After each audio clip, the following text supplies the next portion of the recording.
My wife had an affair with her gym trainer. I caught them with hidden cameras, exposed them in a packed cafe, and now she wants a second chance. Hey Reddit, I never thought I'd end up here writing something like this, but I need to get this off my chest. My name's Jack, 35M, and I've been married to my wife, Lisa, 34F, for almost 10 years now. We have 2 beautiful kids, Amelia, 7, and Ethan, 4, and up until a few months ago, I thought we had a pretty solid relationship. Our life was your typical suburban family setup. I work as a project manager, and Lisa has been a stay-at-home mom for years. We had a nice rhythm going on, or at least I thought we did. Looking back, the cracks started showing about 6 months ago, maybe even longer, but I brushed them off. Lisa got really into this new fitness group at the gym around that time. She said it was her way of focusing on self-care after being so dedicated to the kids for so long. I was all for it. I wanted her to be happy, and if working out made her feel good, who was I to stop her? But it didn't take long for things to start feeling strange. At first, it was subtle. Lisa started staying out longer and longer after her workouts, saying she was grabbing coffee with the girls or hitting a spa nearby. Then the phone obsession kicked in. It became her constant companion, always buzzing with notifications, always in her hand or on Do Not Disturb when I tried to reach her. We hadn't been intimate in weeks. Actually, it might have been months now that I think about it. She always had an excuse. Too tired, not feeling well, or just not in the mood. I assumed it was a phase. After all, we've been together for years. These things happen, right? Life gets busy, work stresses you out, kids wear you down. I chalked it up to that and figured it was temporary. But part of me felt like something was wrong. Like, deep down I knew. But I didn't want to believe it. I didn't want to confront what was staring me in the face. Fast forward to last Tuesday night. I remember it like it just happened. We were all at home, and Lisa was in the kitchen making dinner. Amelia was playing with Lisa's phone, flipping through the pictures. At one point, she ran up to me with this innocent smile, holding up the screen. "Daddy, who's that man kissing Mommy?" she asked like it was nothing. I froze. My heart stopped. I didn't want to believe what I was seeing, but there it was, a picture of Lisa passionately kissing some guy I didn't recognize. They were at the gym, clear as day, and the way they were looking at each other, it wasn't just some playful thing. It was intense, like they were in their own little world, and I was nowhere in it. I don't even know how I reacted in that moment. Everything went numb. I gently took the phone from Amelia and told her to go play with her brother. Then I locked myself in the bathroom and just stared at the screen, trying to process what the hell I was looking at. My hands were shaking, and I felt sick. I wanted to march into the kitchen and confront Lisa right there and then, but I didn't. I don't know why. Maybe I was scared of hearing the truth. Maybe I didn't want to blow up in front of the kids. All I know is that I stayed in that bathroom for way too long, just sitting on the edge of the bathtub, staring at that picture. That night, after the kids were in bed, Lisa was acting like nothing was wrong, like she hadn't just been caught. I couldn't even look her in the eye. I had so many questions racing through my head, but I couldn't bring myself to ask them. So I did the only thing I could think of. I stayed up late, waiting for her to fall asleep. Once she was out, I grabbed her phone again, but this time I went deeper. I don't know if it was some sixth sense or what, but I had installed security cameras around the house months ago. They were supposed to be for keeping an eye on the kids, but I decided to check the footage to see if anything weird had been going on while I wasn't home. And man, I wish I hadn't. The timestamps didn't add up. There were gaps. Days when Lisa came home hours later than she said she did. Days when I had been at work and she was home, but not alone. I couldn't see everything, but I saw enough. There were times she walked in with the same guy from the photo. They'd enter the house together, and she'd always come out looking like a mess. Her hair disheveled, her clothes wrinkled. And every single time, she'd come home with a story. how she was too tired after the gym, or how the girls wanted to grab drinks after their workout. And I, like an idiot, believed every word she said. That night, I didn't sleep.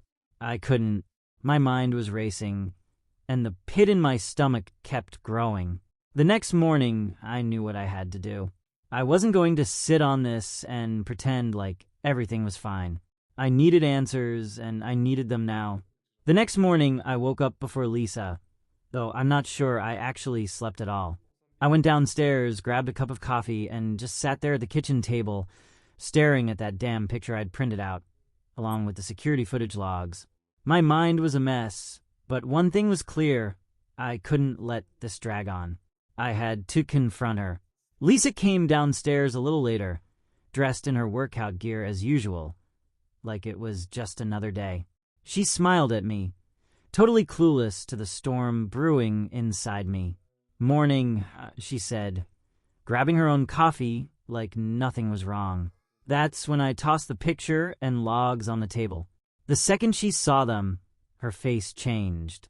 The color drained right out of her, and she froze, just staring at the evidence in front of her. It was like watching someone's world crumble in real time. "Who is he?" I asked, keeping my voice steady, though inside I was a mess. I wanted to scream, to break something, but I held it in. I needed answers first. For a moment, she didn't say anything. She just stood there wide-eyed, like a deer caught in headlights. Then her bottom lip started to quiver, and before I knew it, she was crying, full-on sobbing. "It's not what it looks like," she managed to choke out between sobs. "Jack, please, I can explain. It's not. I didn't mean for this to happen."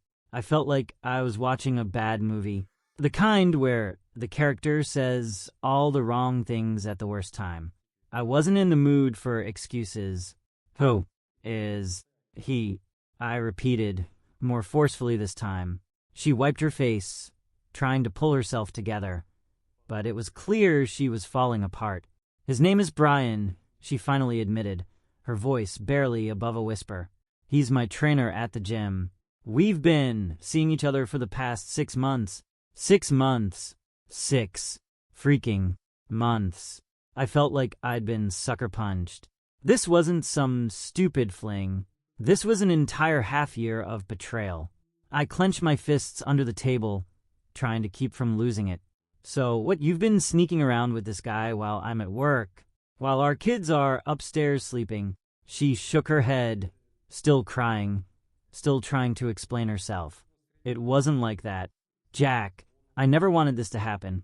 It just did. He made me feel understood, like he listened to me in ways you haven't. We started talking more, and it wasn't supposed to get physical, but..." I cut her off before she could finish that sentence. "Physical? You slept with him." She didn't answer. She didn't have to. Her silence was all the confirmation I needed. My chest tightened, and I felt the rage bubbling up inside me again. All those late nights she claimed she was working on herself at the gym. All the times I thought I was being paranoid. It was all real. And worse than I'd imagined. "I never meant to hurt you," she sobbed, wiping her eyes again. "I swear I never meant for it to go this far. It started out as just talking, and then, I don't know, Jack, I don't know how it got so out of control." I didn't believe her. Not for a second. "You didn't know how it got out of control? You've been lying to me for 6 months, Lisa. 6 freaking months. Don't stand there and tell me you didn't know what you were doing." At that point, she stopped crying and just stared at me, her eyes red and puffy. "I made a mistake," she whispered. "But it wasn't about you. It was never about you. I love you, Jack. I love our family. But I was lost, and he made me feel something I haven't felt in a long time. That was like a knife to the heart. Something you haven't felt in a long time," I repeated, my voice laced with sarcasm. "So what? I wasn't enough for you anymore. You had to go find someone else to make you feel good? Is that it?" She tried to backtrack, to make it sound less terrible, but the damage was done. No, that's not it at all. I've just been, I don't know, disconnected. I've been trying to figure out who I am again. It's been hard since I stopped working and became a full-time mom. I felt like I was losing myself and Brian. I don't want to hear about Brian, I snapped, slamming my fist on the table. This is about us, Lisa. About the fact that you decided to cheat instead of talking to me. About the fact that you've been lying to me, to our kids, and now you're trying to act like it was some kind of self-discovery journey. At that point, I think she realized there was no talking her way out of it. She just stood there, looking at me with these hollow eyes, as if she had already accepted that she'd destroyed everything. I'm sorry, she whispered. I'm so sorry. But the thing was, I didn't care about her apology. It didn't mean anything. Not after all the lies. Not after seeing her with him. She could have been sorry 100 times, but it wasn't going to change what had happened. That's when I stood up, grabbed my keys, and walked out the door. I needed air. I needed space. I needed to get away from her and everything she represented in that moment. I didn't go home that night. I couldn't. Instead, I found myself parked outside some diner on the edge of town, staring blankly at the neon open sign flickering in the window. I must have sat there for an hour, not even sure what I was doing. Everything felt surreal, like I'd woken up in someone else's life. How could my wife, Lisa, the woman I'd trusted with everything, do this with some random guy from the gym? It felt like a cruel joke, like the kind of thing you hear about happening to someone else. But it wasn't someone else. It was me. I replayed the confrontation in my head, over and over. The way she broke down, claiming she never meant for any of this to happen. The way she tried to make it seem like it wasn't her fault. I could still hear her saying, I was lost, Jack. I didn't know who I was anymore. Like that made it okay.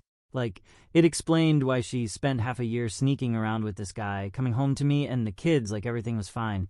At some point, I finally walked into the diner. The place was nearly empty.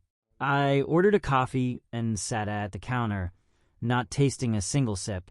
All I could think about was how I didn't even recognize the person Lisa had become. Was she always like this and I just didn't see it? Or had something in her changed so drastically that she thought betraying me was the answer? I thought about the last few months, the distance, the excuses, the constant time spent at the gym. It had all been right in front of me, but I didn't want to see it. I guess that's the worst part. I trusted her, and she used that trust to lie to me. What did that make me? A fool? An idiot who ignored every red flag because I was too wrapped up in work and the kids to pay attention? I must have looked like a mess because the waitress kept glancing at me like she wanted to ask if I was okay. But I wasn't, not even close. I felt like my whole life had been turned upside down in the span of a few hours. And the more I thought about it, the angrier I got. Not just at Lisa, but at myself, too. For believing her lies. For letting this go on for so long. How could I not have seen it?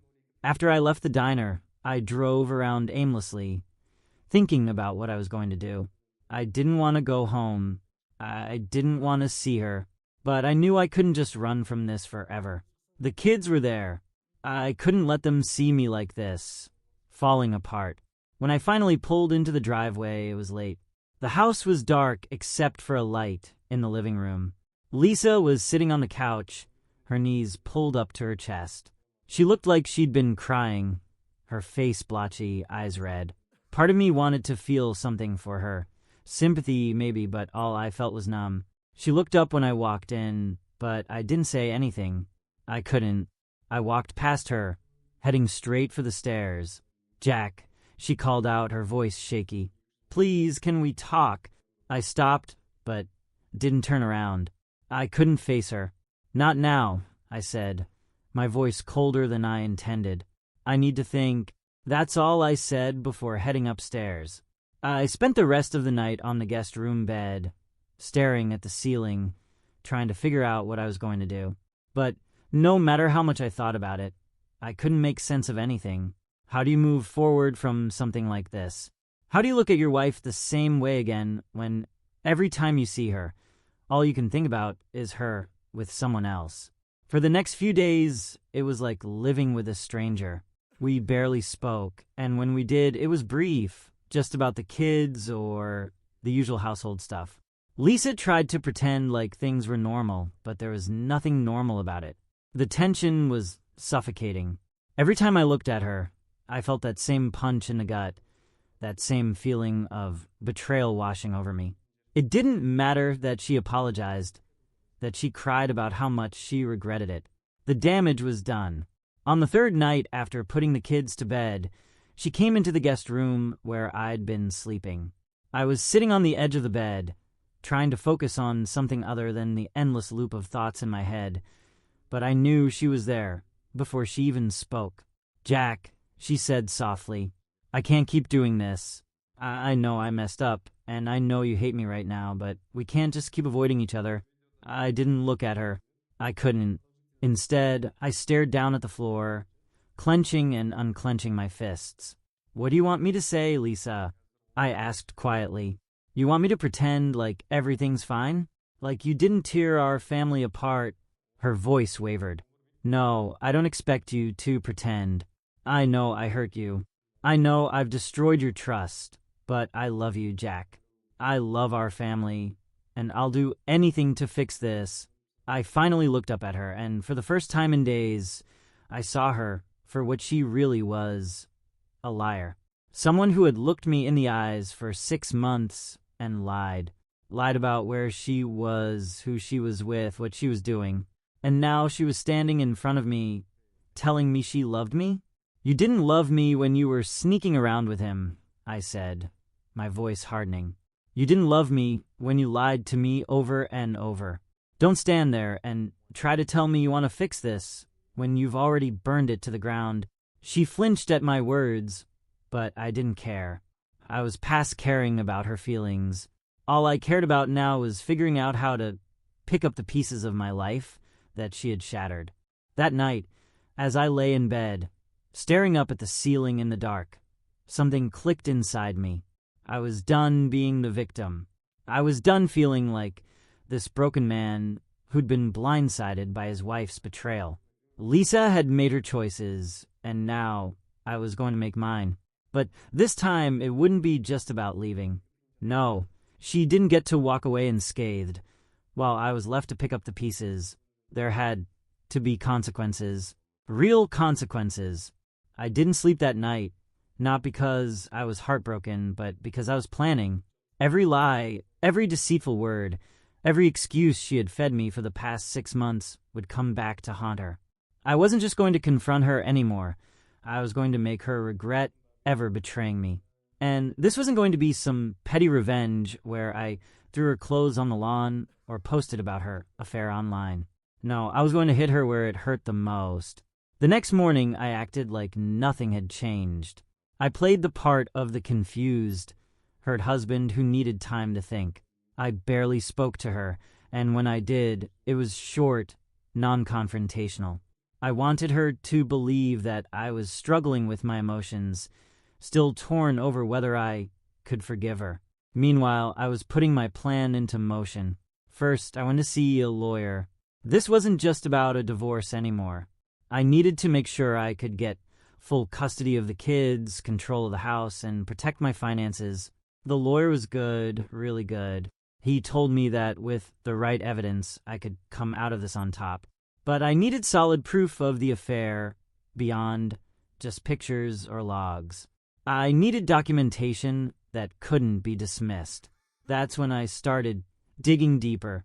I still had access to Lisa's phone, and while she thought I wasn't paying attention, I was carefully going through her texts, emails, and everything she had hidden under fake names. I found more than I bargained for. Not only had she been seeing Brian for months, but she had been stupid enough to leave a trail of explicit messages, including plans they made to meet at hotels, and even a conversation about how she was hiding money in a separate account to start fresh if things with me went south. She was already planning her escape, thinking I was too blind to notice. But the most damning thing? She wasn't just seeing Brian. There was another guy, too. A different gym buddy she'd hooked up with a couple of times before things got serious with Brian. I couldn't believe it. She had spun this whole story about being lost and confused. But the truth was, she had been messing around long before she fell in love with her trainer. I took screenshots of everything and forwarded it all to a private folder I'd set up. The lawyer was impressed. "This is enough to bury her," he said when I showed him everything. "You'll get the house, the kids, everything. She won't see it coming." That was exactly what I wanted. Lisa was playing a dangerous game, but I had the upper hand now and she had no idea. Once the legal groundwork was set, I started on the second part of my plan, letting Brian's wife know. That's right, Brian wasn't exactly a single man. He had a wife and 2 kids of his own, and from what I could gather, she had no clue what her husband had been up to. I felt bad for her, I really did. She didn't deserve any of this, just like I didn't. But she needed to know, and I wasn't about to let Lisa and Brian live out their little fantasy while I sat back and did nothing. I found her on social media easily enough. Her name was Emily, and she seemed like a sweet, unsuspecting woman who had no idea her husband was fooling around with mine. I debated how to reach out. A phone call felt too invasive, and I didn't want to seem like I was coming from a place of anger. So I sent her an anonymous message, attaching all the screenshots of Brian's conversations with Lisa. I kept the message short and direct. I thought, you should know what your husband's been up to. I'm sorry you had to find out like this, but you deserve the truth. It didn't take long for her to respond. Her reply came in the middle of the night, a simple, "Oh my God. Thank you for telling me. I had no idea. Can we talk?" We arranged to meet up the next day at a coffee shop outside of town. I didn't tell Lisa where I was going, of course. She thought I was still sulking, and honestly, she wasn't pressing too hard anymore. I think she believed I was softening, that I might actually be coming around to the idea of forgiving her. Little did she know I was about to blow up her entire world.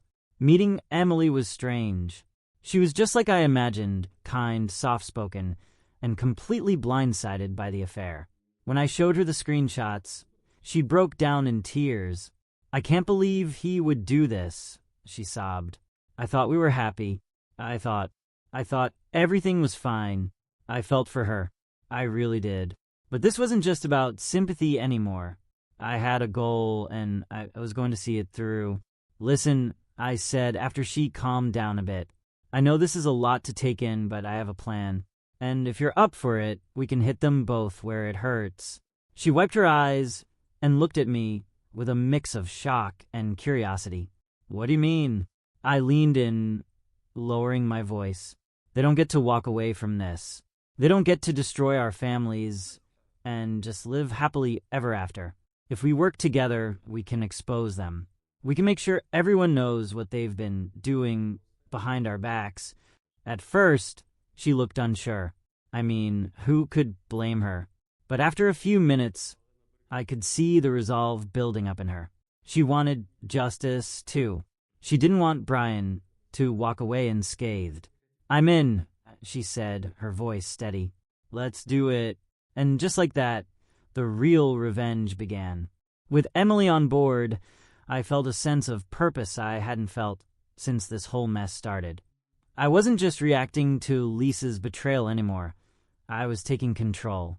I had a partner now, someone who understood exactly what I was going through, and together we were going to make sure our spouses paid for what they did. The plan was simple, but effective. First, we needed to catch them in the act. Not just with the messages, but something undeniable. They were already being reckless with their affair, meeting up during the day, disappearing for hours at a time. So we decided to let them hang themselves by their own stupidity. Emily told me Brian's schedule was predictable. He worked as a personal trainer at a few gyms, and when he wasn't with clients, he spent most of his free time at their favorite gym, the one Lisa went to religiously. They had a habit of sneaking off together after her workouts. They must have thought they were being discreet, but that was their mistake. People see more than they realize, and when you think no one's watching, that's when you get caught.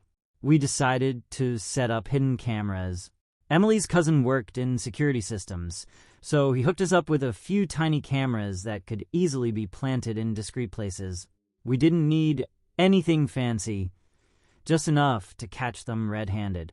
Emily, being smart about it, found a way to get one installed in Brian's car. Another was placed in a locker at the gym that Lisa always used. I knew she'd never notice it. She wasn't exactly known for being detail-oriented. The hardest part was pretending everything was normal at home while I waited. I still hadn't confronted Lisa again, though she was growing increasingly anxious about where I stood. I played my part perfectly, though. I let her think I was still processing everything, still weighing whether or not I could forgive her. Meanwhile, she was still texting Brian, meeting up with him, acting like nothing had changed. She must have thought I was a fool. What she didn't know was that every time she left the house, I was getting updates from Emily. We coordinated our moves carefully, waiting for the right moment to spring the trap. I even encouraged Lisa to go to the gym more, making it seem like I was giving her space. I just need some time alone to think, I'd say, watching her closely as she left, her workout bag in hand. She had no idea that her time was running out. Then, the opportunity finally came. One Saturday morning, Emily messaged me. "They're meeting at the gym today," she wrote. "I'll have the camera ready." I felt a rush of adrenaline as I read her message. This was it, the moment we'd been waiting for. I didn't want to let on that anything was different, so I acted as normal as I could. I kissed the kids goodbye, told Lisa to enjoy her workout, and waved as she drove off. She didn't suspect a thing. Emily and I coordinated our plan. While Lisa and Brian thought they were sneaking around, we were gathering all the evidence we needed. Emily followed Brian to the gym and stayed in her car while the camera in his vehicle did its work. The beauty of it was that they didn't even need to be caught in some shady motel. Just seeing them enter the gym together, then slipping into his car afterward, was more than enough. Their patterns, their routine, it painted the full picture. The footage was gold. We got them walking into the gym, all smiles, laughing together like they didn't have a care in the world. Then, after their workout, they sat in Brian's car for nearly half an hour. Emily and I both knew what was happening in there, but the camera didn't catch the specifics. Still, the look on their faces when they finally stepped out said it all. When I watched the footage later, I couldn't believe how bold they were, how utterly careless. Lisa even had the nerve to text me afterward, saying, "Workout was great, grabbing a coffee with the girls, then heading home. Love you." That was it for me. The lie was just too much. The anger I felt was overwhelming, but I had to play it cool for just a little longer. The next part of the plan was already in motion. Emily had one last idea, and I was all in. We were going to set up a public confrontation, a moment where they couldn't hide, couldn't weasel their way out of the situation, a moment where everyone would see who they really were. Emily suggested we hit them at their favorite lunch spot, this trendy cafe near the gym where they often hung out after their workouts. It was always packed with people, and there was no way they could play it off if we caught them there. The timing had to be perfect. Emily and I planned to meet there first, sitting in separate areas where they wouldn't notice us right away. Then, when they showed up, we'd confront them together, right there in front of everyone. But not before recording everything, of course. We needed to capture the looks on their faces when they realized they were trapped. As I sat there in the cafe, watching Lisa and Brian settle into their seats, my heart raced with anticipation. They were laughing, casually sipping their drinks, completely unaware of the storm that was about to hit them. It was surreal, seeing them act so comfortable together, like they hadn't just destroyed two families. They looked like they didn't have a single care in the world. That made me angrier. They thought they had gotten away with it. I glanced over at Emily, who was seated in the back, wearing her sunglasses to keep a low profile. She gave me a slight nod, signaling that it was time. My pulse quickened, and I could feel the adrenaline surge through me. This was the moment. All the planning, all the sleepless nights. It was all about to come to a head. I stood up from my seat and walked toward them, trying to keep my emotions in check.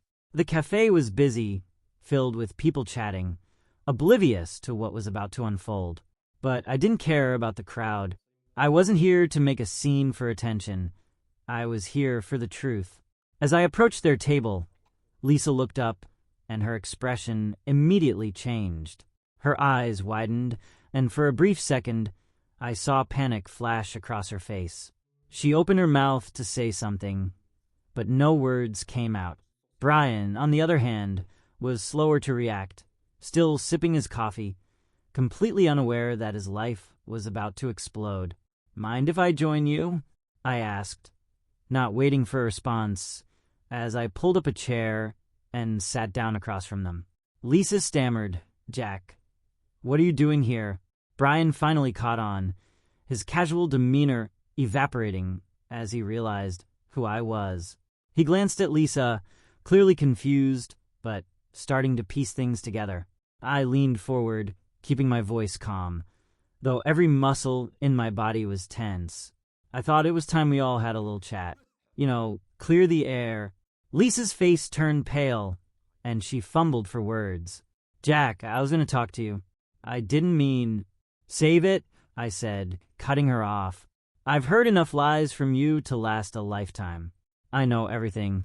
I've known for weeks." Brian, who had been sitting there looking dumbfounded, finally spoke up. "Look, man, this isn't what it looks like.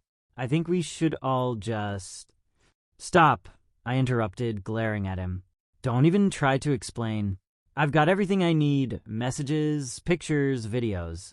You two have been sneaking around behind my back for months, and now it's time to face the music." Lisa's eyes welled up with tears, and she started shaking her head. "Jack, please. It's not what you think. We were just—" "Oh, I know exactly what you were doing," I said coldly. "You weren't just meeting up for coffee or a friendly chat.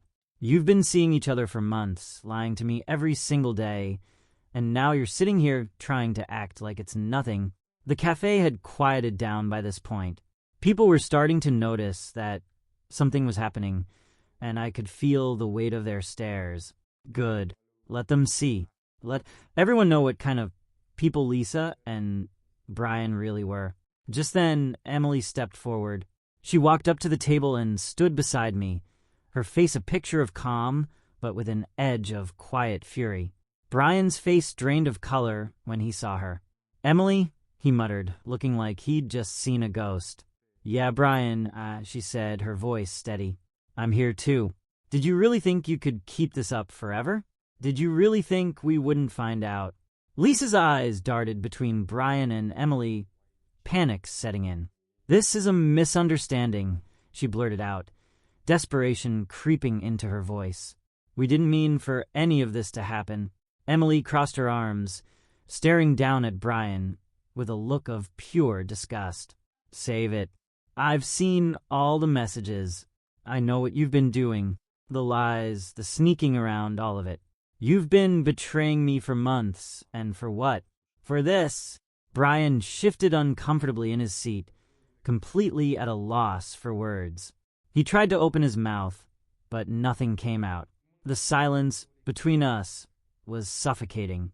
It was like the entire cafe had frozen, everyone watching as the two cheaters sat there, exposed.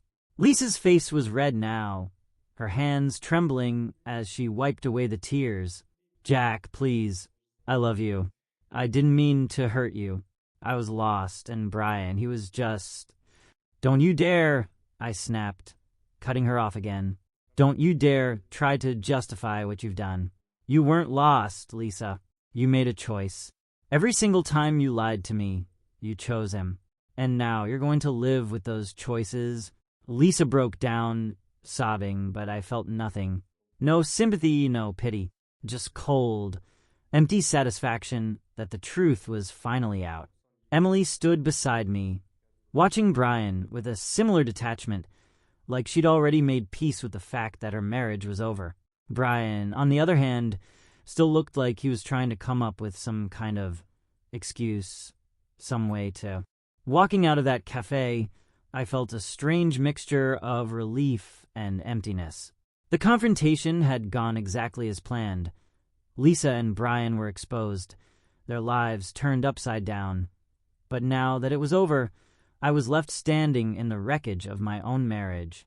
I'd gotten my revenge, but it didn't feel as satisfying as I'd hoped. Sure, watching Lisa's face crumble when she realized her lies had caught up with her gave me a sense of closure, but the hurt was still there, lurking beneath the surface. When I got home, the house was quiet. The kids were with my parents for the weekend. Thank God.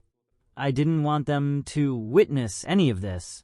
They didn't need to see the destruction their mother had caused. As I walked through the front door, I noticed Lisa's keys on the counter. She must have come back from the cafe at some point, though I hadn't seen her since I walked out. For a brief second, I wondered where she was, if she'd even come home at all. But then I saw her. She was sitting on the couch in the living room, her face still red and blotchy from crying. When she saw me, she wiped her eyes and tried to compose herself, but it was no use. She looked defeated, broken, like the weight of everything had finally crushed her. "Jack," she started, her voice barely above a whisper. "Please, we need to talk." I stood there, staring at her, feeling a wave of exhaustion hit me. The anger that had fueled me earlier had started to drain away, leaving behind only sadness. I had loved this woman. I had built a life with her, had children with her, and now I couldn't even look at her without feeling sick. "There's nothing left to say," I replied, my voice flat. "It's over, Lisa. You made sure of that." She stood up, her hands trembling as she wiped away more tears. "I know I messed up. I know I destroyed everything, but I'm begging you, please, let's try to fix this. We can go to therapy, we can—" "Fix what?" I interrupted, shaking my head in disbelief.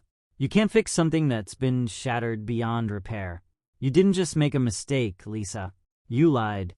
For months. You built this entire relationship with him behind my back, and you thought I'd never find out. I was lost," she cried, her voice cracking.